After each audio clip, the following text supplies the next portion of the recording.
এই তুর পাহাড়ের চূড়ায় উঠতে অসম্ভব কষ্ট। বাংলাদেশের পাহাড়গুলো মাটির পাহাড়। আপনি বান্দরবানের চিম্বুক পাহাড়ে যান, আমি উঠেছি চিম্বুকের চূড়ায়, সেনাবাহিনীর মিলিটারি ক্যাম্প আছে ওখানে।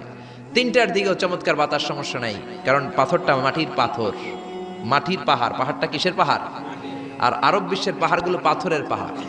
ওই পাথরের কন্টাকে যদি সানশাইন লাগে, সূর্যের আলো লাগে, 2 ঘন্টার মধ্যে মরুভূমির মতো গরম হয়ে যায়, আর থাকা যায় না। আমরা নেমে আসলাম ফজরের নামাজ পড়ে।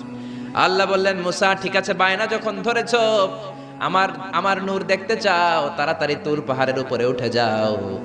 আগামীকাল তুর পাহাড়ের উপরে তুমি এতটার সময় আসবা, আমি আমার নূরের তাজাল্লি তুর পাহাড়ে দিয়ে দেব। যদি তুর পাহাড় টিকতে পারে তুমি দেখবা। মুসা আলাইহিস সালাম তো খুশিতে বাকবাকুম। এতদিন আল্লাহর আওয়াজ শুনতাম, এখন আল্লাহরে দেখবো, নূর দেখা যাবে। পরের দিন ওযু করে গোসল করে সাইয়েদনা মুসা আলাইহিস সালাম দৌড়াতে দৌড়াতে